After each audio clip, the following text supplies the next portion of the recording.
Amen. Amen. Que Dieu soit béni. Nous démarrons une nouvelle série qui ira jusqu'à la fin de l'année. Voilà, on intégrera même le programme de Noël de décembre dans cette série. Le nom de la série s'appelle Dieu est. Dieu est. Et ce matin, j'aimerais débuter cette série avec Dieu est saint. Amen. Il est bon de se rappeler que Dieu est saint et qu'il veut nous convier à l'être avec lui et à le rester, à le devenir et à le rester. Lorsqu'on parle de saint, de Dieu est saint, dans la parole de Dieu, vous allez avoir toute plein de notions du mot saint, sainteté, sanctifié, sanctification. Ces quatre mots de la même famille reviennent très souvent dans la parole de Dieu. J'ai compté pour nous ce matin avec des outils, heureusement, merci Seigneur, mais j'ai regardé toute la racine de ces mots saint, sainteté, sanctifié, sanctification, que ce soit dans l'Ancien Testament, l'Ancienne Alliance ou la Nouvelle Alliance, le Nouveau Testament. Plus de 1000 références bibliques nous parlent de la sainteté de Dieu saint. Et j'aimerais qu'on voit ensemble, dans ce premier point, oui, Dieu est saint. Avant tout, Dieu est saint. Être saint, c'est le fait d'être pur. Et seul Dieu est saint. Seul Dieu est saint. Je prends deux passages, vraiment, je vais beaucoup appuyer mon message ce matin à travers des textes, et je crois que c'est important, même la semaine dernière, toute cette étude que nous avons eue sur l'Exode, c'est bon de pouvoir nous imprégner de la parole de Dieu. Dans le livre du prophète Ésaïe au chapitre 6, il y a là comme une vision céleste qui est là, une vision de ce qui se passe dans le ciel, une vision de Dieu, vision aussi dans la préfiguration de Jésus-Christ dans le ciel aussi avant qu'il ne vienne sur terre, qu'il ne soit envoyé. Et il y a cette confrontation lorsqu'il y a la vision de la sainteté de Dieu. L'homme veut mourir, l'homme pense qu'il ne peut pas voir Dieu et vivre, l'homme pense que c'est fini, il a vu Dieu, et le prophète, quand il voit cette vision de la sainteté de Dieu, il se dit, mais malheur à moi, j'ai vu Dieu, j'ai vu la sainteté de Dieu, je vis au milieu d'un peuple impur, malheur à moi. Et puis là, Dieu va le relever en disant, non, tu peux voir, tu peux contempler la sainteté de Dieu. Et la parole proclame, dans le ciel proclame la sainteté de Dieu, saint, saint, saint est l'Éternel, le maître de l'univers, sa gloire remplit toute la terre. Et si tu es en train de te poser la question en disant, dis donc, elle va pas très bien, la terre qui est remplie de toute sa gloire. Et on comprend bien que, oui, la terre n'est pas remplie de la gloire de Dieu, vu que beaucoup de choses et de personnes montrent tout le contraire, de la sainteté de Dieu. Mais c'est dans le désir de Dieu que toute la terre soit remplie de sa gloire et de sa sainteté. Nous avons cela dans l'Ancienne Alliance, et puis nous avons ça aussi dans le dernier livre de la Bible, l'Apocalypse, qui est aussi une préfiguration de ce qui va se passer dans le ciel. Et dans le ciel, les myriades d'anges proclament et ne cessent de dire jour et nuit, Saint, Saint, Saint est le Seigneur Dieu, le Tout-Puissant, le Très-Haut, celui qui était, qui est et qui vient. Et qui vient. Souvent, nous, on prend des termes un petit peu habituels. On va dire, Seigneur, tu étais, tu es, tu seras. En fait, le vrai terme qu'on doit employer, c'est, Seigneur, tu étais, tu es et tu viens. Et Dieu peut venir maintenant aussi. Dieu peut venir nous chercher maintenant, mais Dieu peut aussi venir habiter en nous maintenant. Alléluia. Dans littéralement, le mot saint en hébreu parle, et pareil aussi en grec, parle de mise à part, de ce qui sort du profane. Quand on parle de profane, c'est tout ce qui est contraire du sacré, tout ce qui est contraire du saint, ce qui sort du non-saint, si vous voulez, du profane. Littéralement aussi, ce qui s'élève au-dessus de l'ordinaire. Il y a cette notion d'être pur. Et on peut, et on va le voir bien sûr ce matin, eh bien être au bénéfice de cette sainteté de Dieu pour être pur physiquement. Être pur aussi rituellement parlant. Quand on parle de rituel, ce n'est pas les coutumes, les traditions, les superstitions. C'est aussi eh bien, de prendre des habitudes qui nous convient et qui nous font demeurer dans la sainteté de Dieu. Et surtout, eh bien, de vivre cette sainteté moralement et spirituellement. Et ce matin, oui, Dieu est saint. Et j'aimerais vous apprendre peut-être, si quelqu'un l'entend pour la première fois, que Dieu est saint et accessible. Dieu se rend accessible. J'aime ce passage de Ésaïe également 57, verset 15, qui dit ceci, car voici ce que dit le Dieu très élevé, qui demeure éternellement, qui s'appelle le Saint. Voici ce qu'il dit, j'habite dans un lieu qui est très haut et très saint. Mais je demeure aussi avec l'homme accablé et abattu, afin de redonner vie à l'esprit abattu et redonner vie au cœur accablé et brisé. C'est une bonne nouvelle ce matin que nous vous annonçons. Le Dieu saint, saint, saint est accessible. On peut venir vers lui. Autant il est saint, autant il habite même une demeure qui est éternelle et qui s'appelle sainteté. Mais il est près de ceux qui ont le cœur contrit, le cœur brisé, le cœur accablé, le cœur abattu. Et quelquefois aussi, on peut être accablé, abattu, brisé, parce que nous subissons des périodes de nos vies qui sont contraires à la sainteté de Dieu, à la justice de Dieu, à l'amour de Dieu. Et le Seigneur veut venir pour nous faire connaître sa sainteté et nous relever, nous redonner vie. Et lorsque Dieu saint nous redonne vie et vient vers nous qui sommes accablés, eh bien, c'est là cette notion de Dieu nous sanctifie. Dieu nous sanctifie. C'est mon point ensuite. Dieu nous sanctifie. Sanctifier, c'est rendre saint.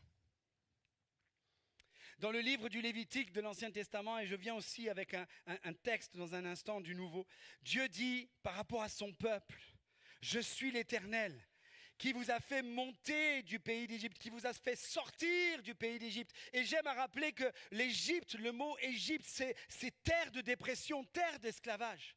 Je suis l'Éternel qui vous a fait sortir du pays d'Égypte pour être votre Dieu et pour que vous soyez saints, car je suis saint, nous dit Dieu.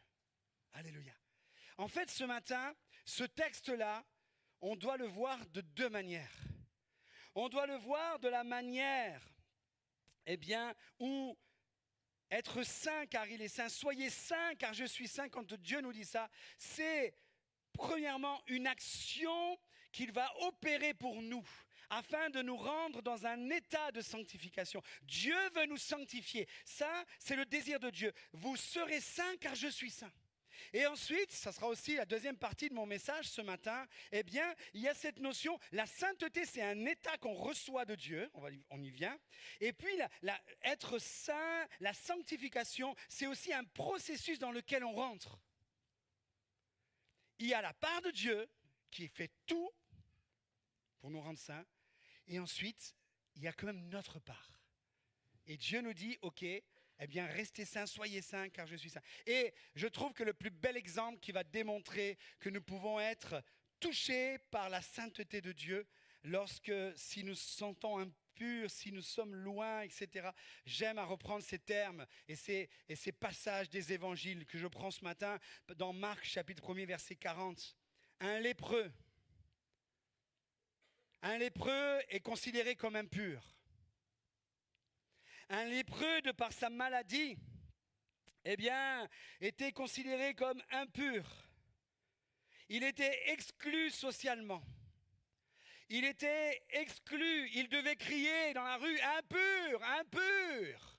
lorsqu'il arrivait, pour que les gens s'écartent de son passage, parce que non seulement il était contagieux, personne ne devait le toucher parce que c'était très contagieux la lèpre, mais également il était exclu de la société, il était même exclu du sacré. L'homme ou la femme lépreux, lépreuse ne pouvait pas venir là, eh bien même dans les temps sacrés à cause de cette maladie. Et voilà que donc, eh bien, un lépreux vient à Jésus. Et se tenant à genoux, lui dit en le suppliant, « Si tu le veux », voyez dans le terme suppliant là, j'imagine ce lépreux à genoux, répandant sa misère, répandant son cœur accablé, répandant aussi peut-être son incompréhension, sa confusion, répandant sa nostalgie. On ne naît pas lépreux, on le devient. Cet homme était devenu lépreux du jour au lendemain. Il a été exclu, peut-être même de son propre foyer. Imaginez-vous la supplication de cet homme-là. Et il vient vers Jésus. En lui disant, si tu le veux, tu peux me rendre pur. Non seulement il vient à Jésus dans l'intention d'être guéri, mais il vient à Jésus dans l'intention d'être purifié. Et non seulement, oui, Jésus a le pouvoir de guérir, mais Jésus est pur. J'y reviendrai en toute fin lors de mon temps d'appel, mais il est écrit que Jésus-Christ a été tenté en toutes choses comme nous, sans commettre de péché. Jésus est pur. Jésus est fils de Dieu. Jésus est Dieu. Jésus est saint. Et ce lépreux est tout le contraire. Il est impur, il se sent éloigné. Et il vient demander, non seulement à celui qui peut le guérir, mais à celui qui seul est pur. Il vient là. Si tu le veux, tu peux me rendre pur.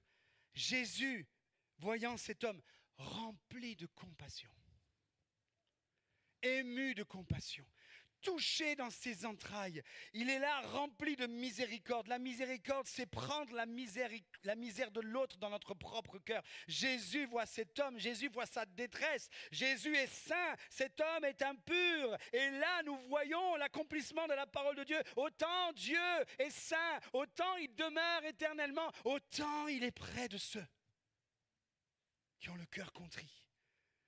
Et Jésus, ému de compassion, va faire quelque chose que plus personne ne fait depuis tout le temps où il est lépreux. Jésus le pur va toucher cet homme. Jésus le toucha et lui dit, je le veux, sois pur. Je le veux, sois pur. Aussitôt, la Bible nous dit instantanément, cet homme qui était impur se retrouve pur.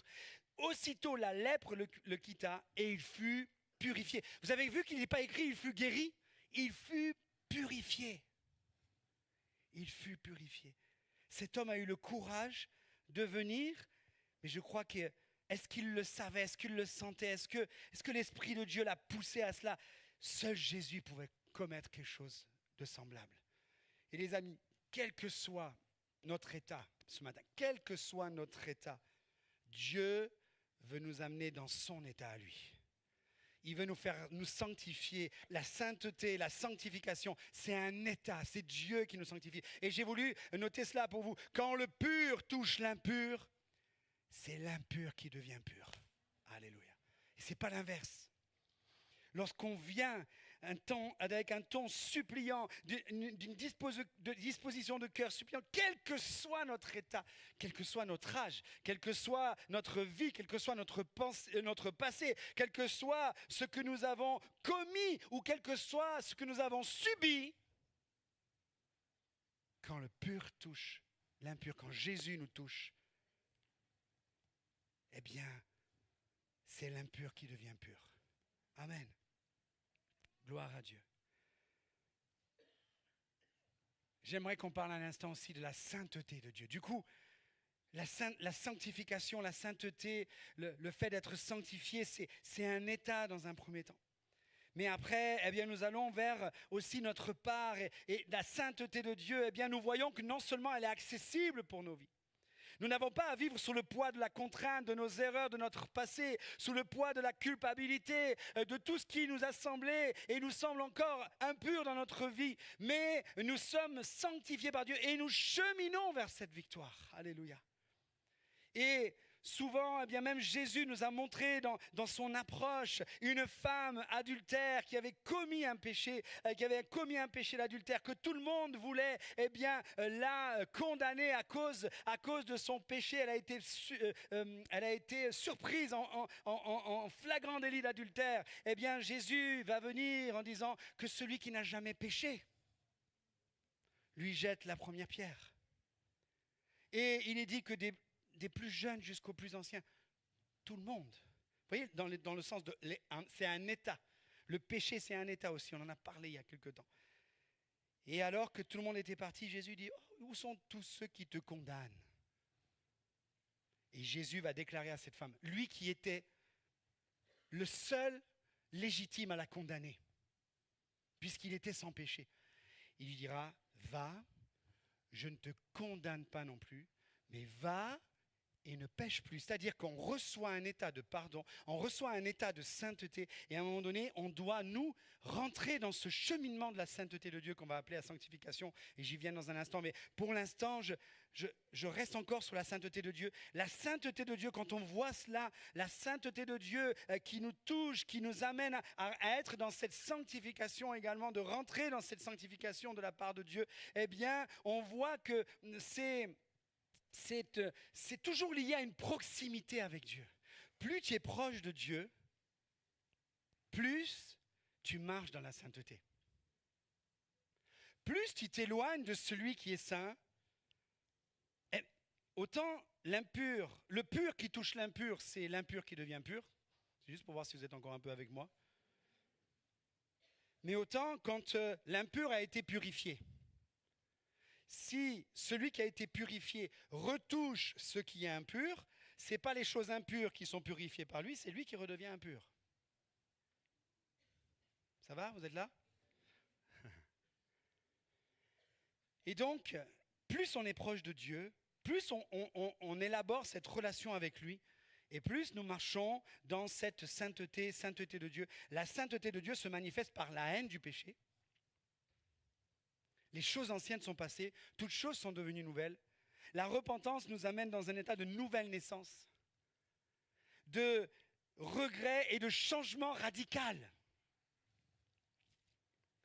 Et nous pousse à marcher vers ce qui fait plaisir à Dieu, vers les choses que Dieu aime. Et si nous avons Dieu avec nous, eh bien les choses que Dieu aime, on va les aimer aussi. On ne va pas faire les choses parce que c'est écrit. Moi, j'ai grandi dans un milieu de débauche. Et quand le Seigneur Jésus est venu dans ma vie, il m'a changé, je ne vous dis pas que j'ai changé du jour au lendemain en tout, puisque je suis encore en transformation, au bon plaisir de ma femme d'ailleurs. Mais il y a des choses, personne ne m'avait enseigné, personne n'avait encore eu le temps de me dire que ces choses-là n'étaient pas la gloire de Dieu, que le Saint-Esprit me les avait révélées. Et des choses qui faisaient partie de mon quotidien, de mes habitudes, n'a plus fait partie de mon quotidien, de mes habitudes. Parce que dans mon quotidien et mes habitudes, il y avait Dieu. Et dans cette notion de sanctification, il y a une notion de séparation. La séparation, eh bien, d'avec le pécheur. Quand on parle du pécheur, on ne parle pas de relation avec les hommes et les femmes qui nous entourent. Être saint ce matin ne veut pas dire ça y est, allez, on loue un grand terrain en montagne, on construit une bâtisse et on vit là jusqu'à la fin de nos jours. Le Seigneur, il a bien dit de nous, je ne te prie pas de les ôter du monde, mais de les préserver du mal. Ça veut dire qu'on peut être dans un environnement et être toujours agréable à Dieu. Mais ça va demander, eh bien, cette relation avec Dieu va nous permettre aussi, si on est en relation avec les autres, de faire la différence. Et ça sera aussi le sujet de mon message dimanche prochain. comme je prêche 2 dimanches d'affilée, je fais comme une suite. Dimanche prochain, on va voir ensemble, Dieu est renommé. Renommé. Et en fait, ça nous permet de rentrer dans ce processus qu'est la sanctification. Je lis ce texte pour vous, pour bien vous faire comprendre l'état de la sainteté et le processus de la sanctification. Ok ? On est dans 1 Corinthiens, chapitre 1er, verset 2.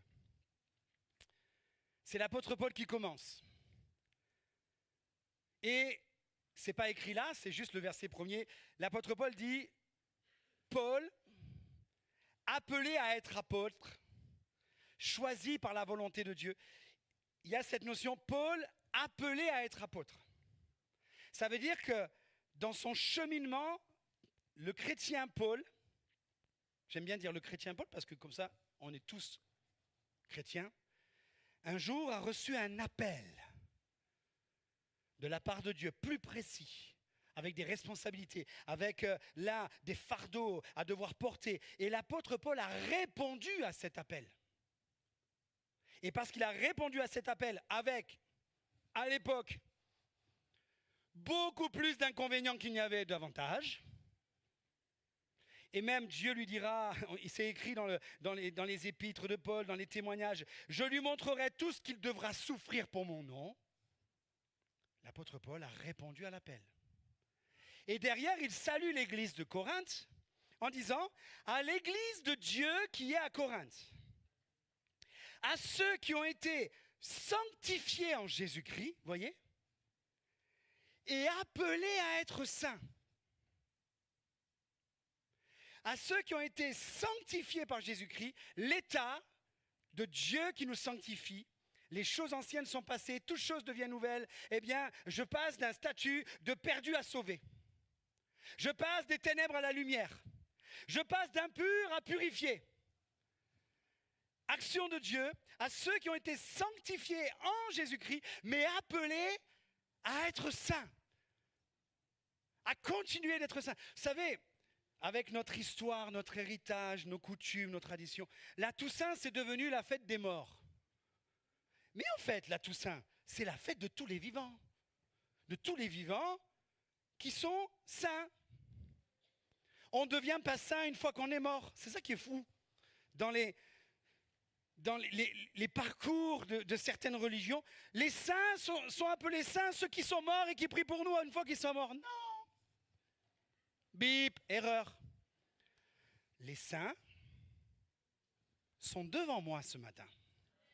Et vous avez un saint devant vous ce matin aussi.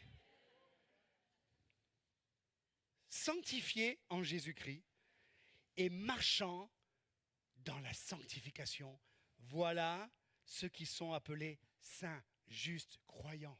Amen. Et là, on voit bien que la grâce et la paix vous soient données de la part de notre Dieu, notre Père et du Seigneur Jésus-Christ. Et donc, la sanctification va nous amener à vivre de manière à. Regardez dans la première épître de Pierre, on a les deux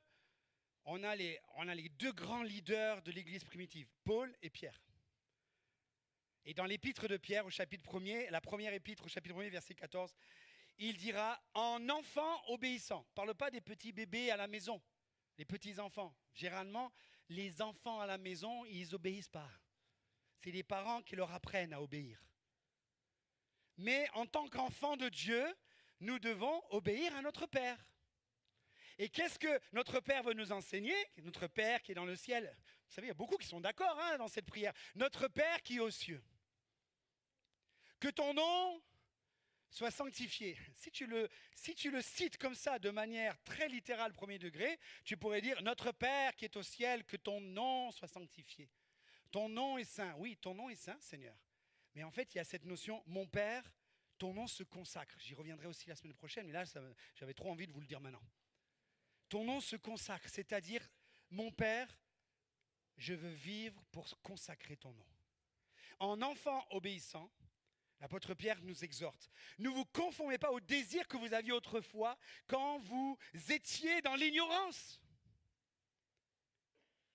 Au contraire, puisque celui qui vous a appelé est saint, vous aussi, soyez saints dans toute votre conduite. En effet, il est écrit, vous serez saints, car moi, je suis saint. Et là, on rentre dans le processus de la sainteté de Dieu. On reçoit un cœur pur, un cœur saint, parce que Dieu vient nous sanctifier. Mais ensuite, on marche d'une manière digne.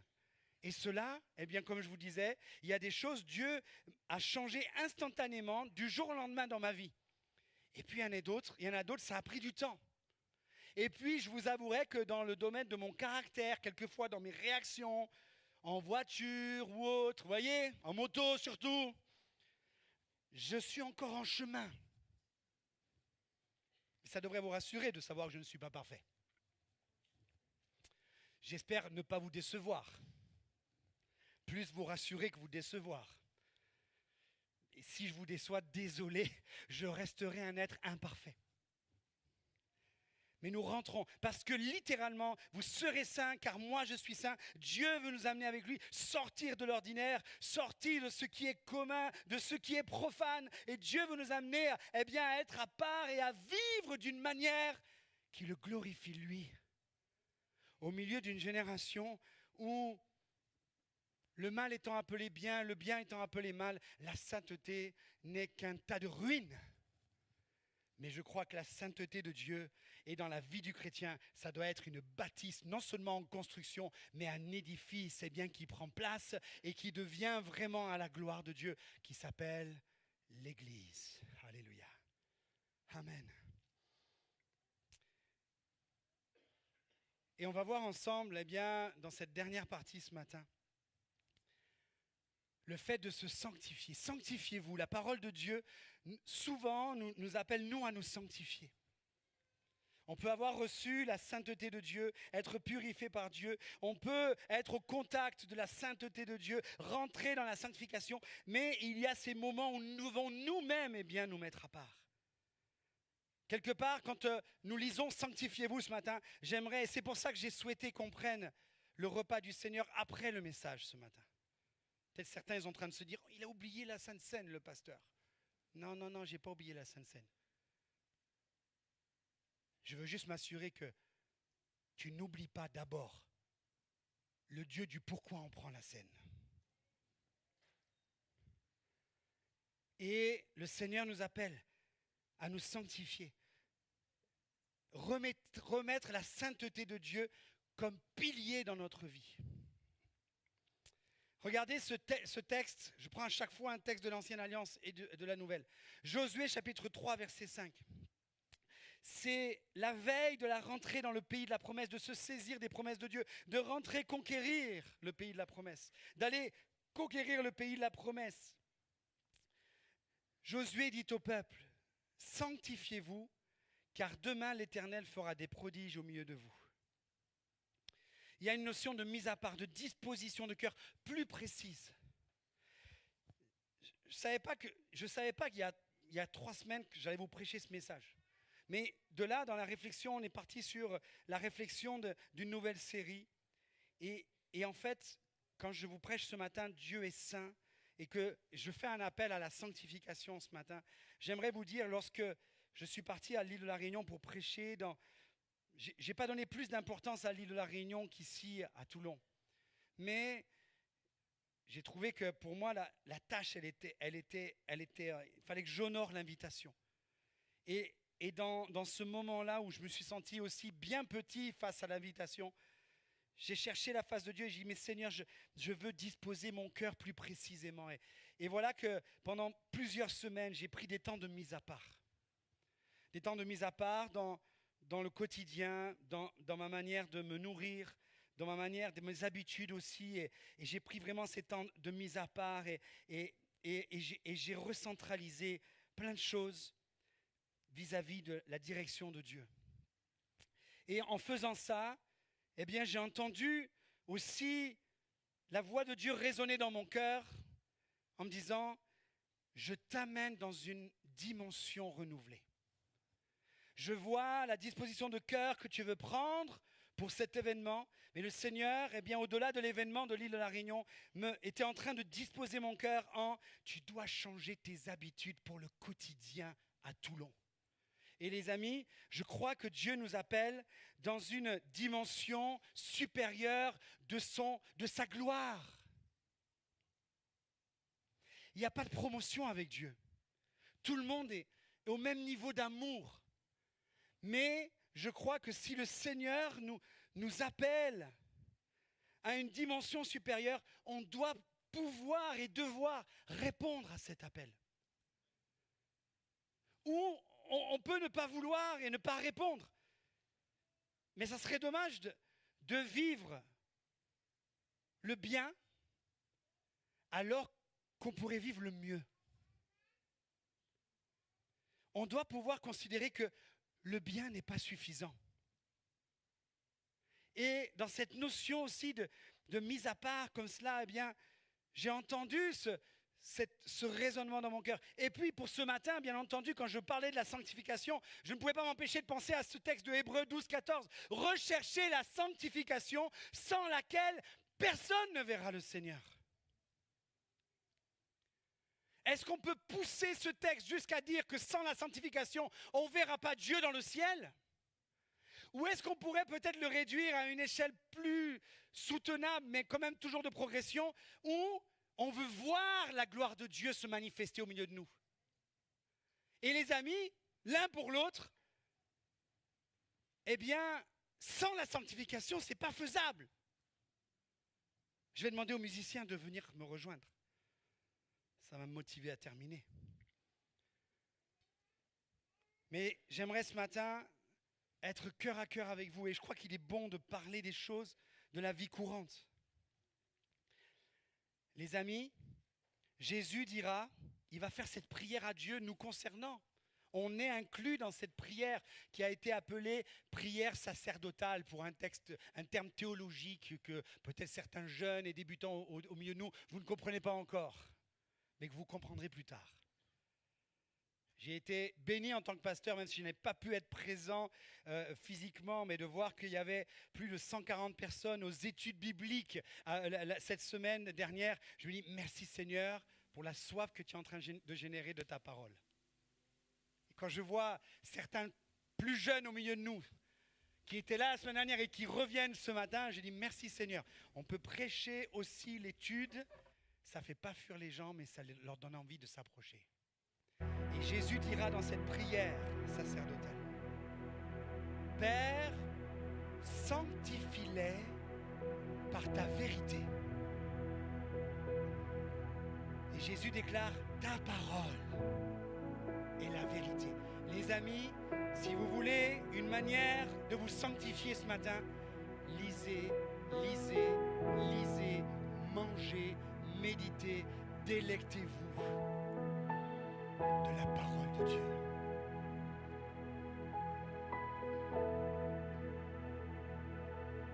Et vous savez, nous vivons dans une société où le Seigneur nous mettra en garde que les séductions, les richesses ou les soucis, voyez, séduction, tentation, richesse, pouvoir, argent, épreuves, soucis de la vie pourraient être comme des épines qui voudraient prendre le dessus sur notre vie et étouffer le fruit que veut produire la parole de Dieu. Les amis, sanctifiez-vous. Et pour cela que les séductions, les richesses, les soucis de ce monde n'étouffent pas le fruit de la parole de Dieu dans notre vie.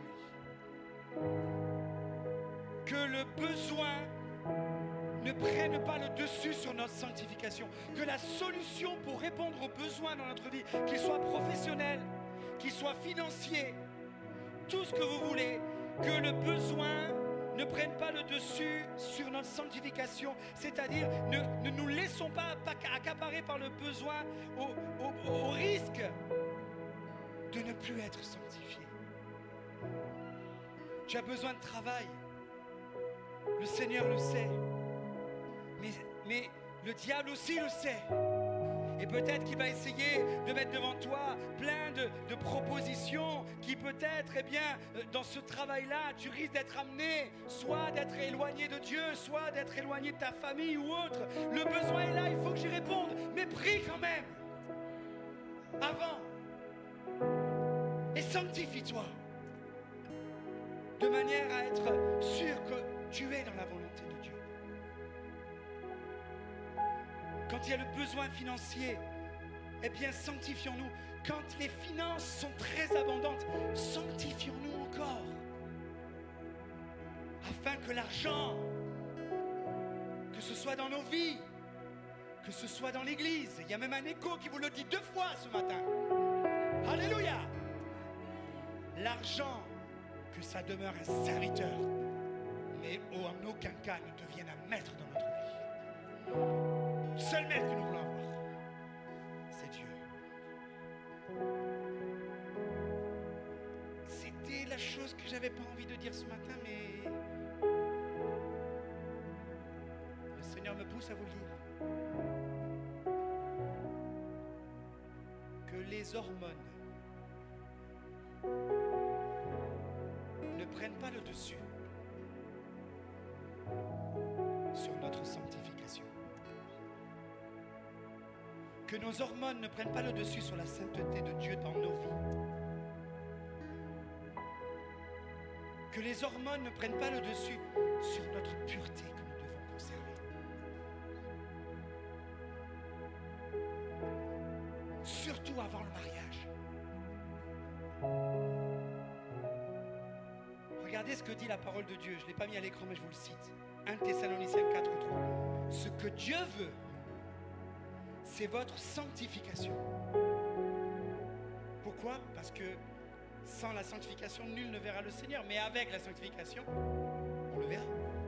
Ce que Dieu veut, c'est votre sanctification. Et c'est que vous vous absteniez de l'immoralité sexuelle.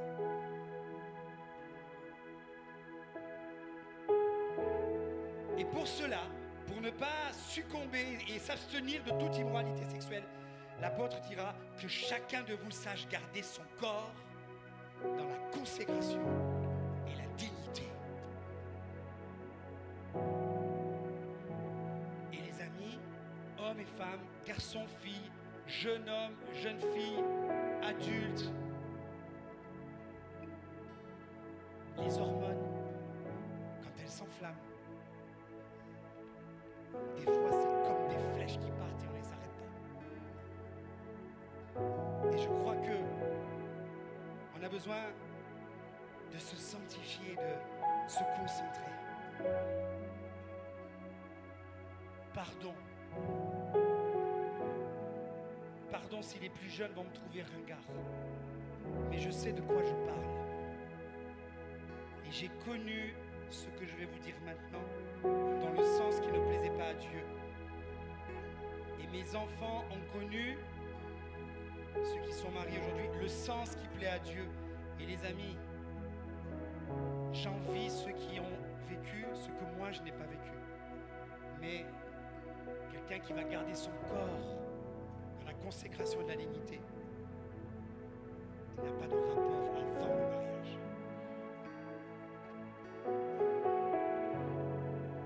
Le mariage, c'est quelque chose qui honore Dieu. Je le rappelais cette semaine à un couple qui est en préparation, gloire à Dieu. Il va y avoir plein de mariages, il va y avoir plein d'enfants. Ça tombe bien, on a grandi l'église pour les enfants, gloire à Dieu. Et les amis, on vit ensemble après s'être mariés.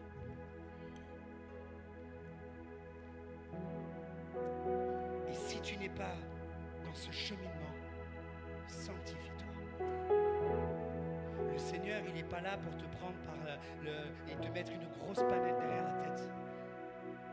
Peut-être que tu prends une panette là, ouais, peut-être que tu prends une claque derrière la tête avec ce que je suis en train de te dire. Mais juste considère l'amour de Dieu qui te dit, rentre dans le processus. Les choses vont peut-être pas se régler du jour au lendemain, mais mets le pied dans le processus pour qu'elles soient réglées. Afin que tes hormones ne te fassent pas sortir. Mais que ton cœur, garde ton cœur plus que tout, car de lui viennent les sources de la vie. Seigneur, viens sanctifier. Viens me permettre de garder mon cœur et que je sois dans ta pensée. Amen. Alléluia les amis. On va prendre la Sainte Seine ce matin. Et j'aimerais que cette Sainte Seine qu'on prend ce matin soit comme une sonde quand même. Que tu puisses pas te dire aïe aïe aïe, ce que j'ai entendu ce matin, je suis pas apte à prendre la Sainte Seine. Mais si tu te dis que tu n'es pas apte à prendre la Sainte Seine, ça veut dire que tu veux rester dans ton état. Alors que ce but ce matin pour venir prendre la Sainte Seine, c'est que tu viennes dans l'état que Dieu veut pour toi et t'a donné depuis le premier jour. Si tu prends la Sainte Seine, c'est que tu as confessé que Jésus est ton sauveur, que Jésus est ton Seigneur et que tu veux marcher avec lui tous les jours de ta vie. Jusqu'à son retour, jusqu'à ce qu'il vienne. Et quelquefois, on peut avoir des entorses dans la vie et trébucher, mais cette fois, le juste tombe et il se relève. Et je crois que s'il y a un moment pour se relever, il n'y a pas meilleur moment que celui-ci pour confesser devant Dieu et se sanctifier. Et je crois aussi qu'il est bon de ne pas prendre ces emblèmes à la légère. Le Seigneur dit que si tu viens à l'autel, c'est pas un hôtel ça, hein? Mais ça peut être l'autel de Dieu quand même. Si tu viens à l'autel et que tu sais que quelqu'un a quelque chose contre toi, laisse l'autel un instant.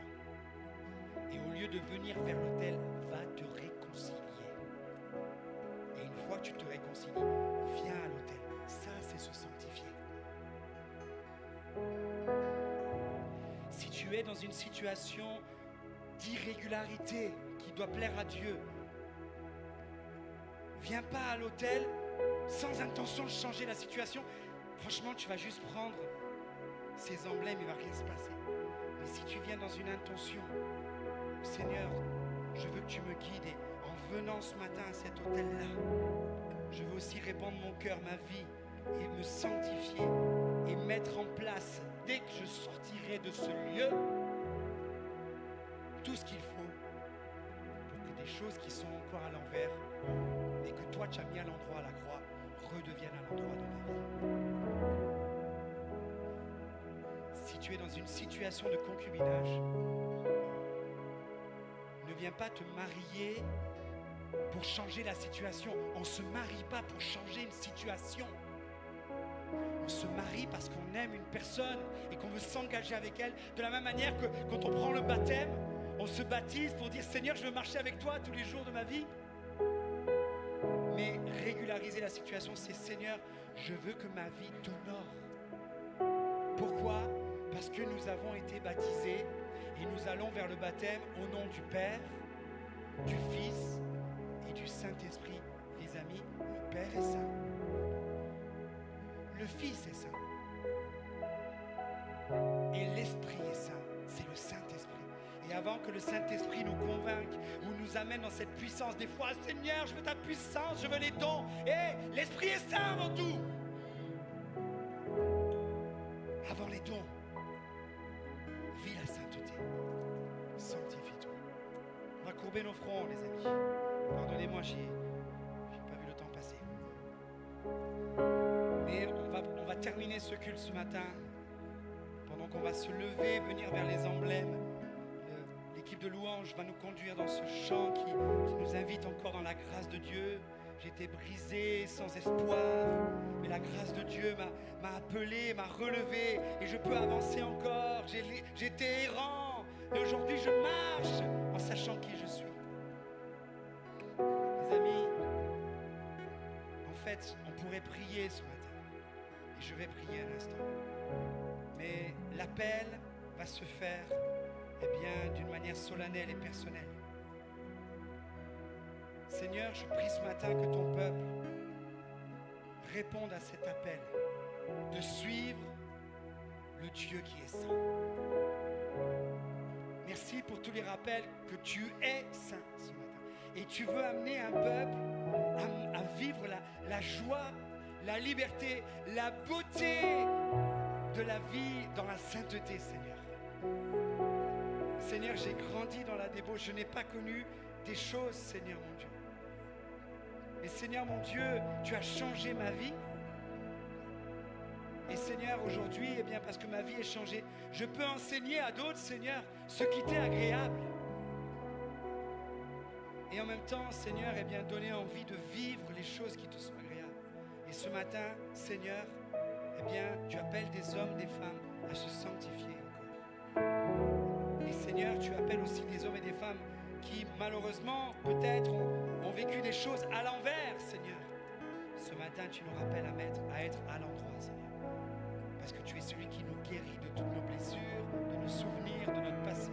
Et même si notre présent n'est pas à ta gloire aujourd'hui, tout à l'heure il peut l'être, Seigneur. Parce qu'entre-temps, je confesse ton nom, je confesse ta sainteté. Et Seigneur, je marche dans ta sainteté. Et Seigneur, tu es celui qui me rend saint maintenant, qui me purifie. Et Seigneur, je veux mettre en ordre ma vie et marcher d'une manière digne de qui tu es, Seigneur. Seigneur, bénis les plus jeunes au milieu de nous. Bénis les plus ignorants dans la foi au milieu de nous. Comme bénis les plus anciens et les plus connaisseurs de ta parole. Et unis-nous tous ce matin. Tu nous unis, Seigneur.